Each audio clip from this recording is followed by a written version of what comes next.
Welcome sa aking YouTube channel, Croy Narag Officials. Another sharing knowledge, another DIY repair na naman po ang babahagi ko sa inyo. Kaya umpisa natin ito kaagad. Meron na akong basic tips lang sa inyo.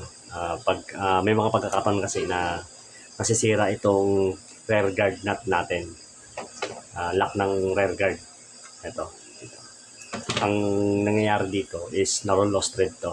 At pag na-lost thread ito, nahihirapan na tayong ilak ito dahil sa hindi na siya hihigpit. Hindi na siya hihigpit dahil sa lost thread. Ang pinaka remedy or pinaka paraan na pwede mong gawin is baliktarin mo tong rear guard nut ng pagkanan. Pag hindi mo na siya mahigpitan ng paharap, baliktarin mo bago mo siya ikutin, ilak. Tapos dahan-dahan lang hanggang sa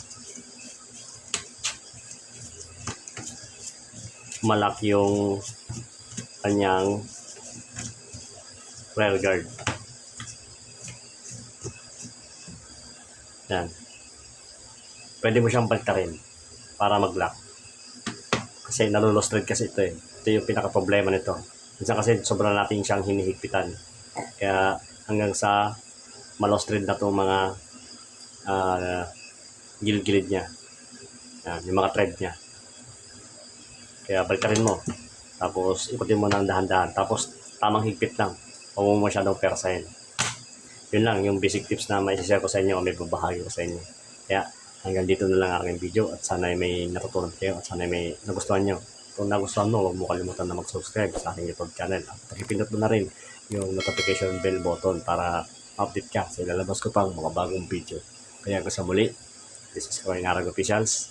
See you sa next video.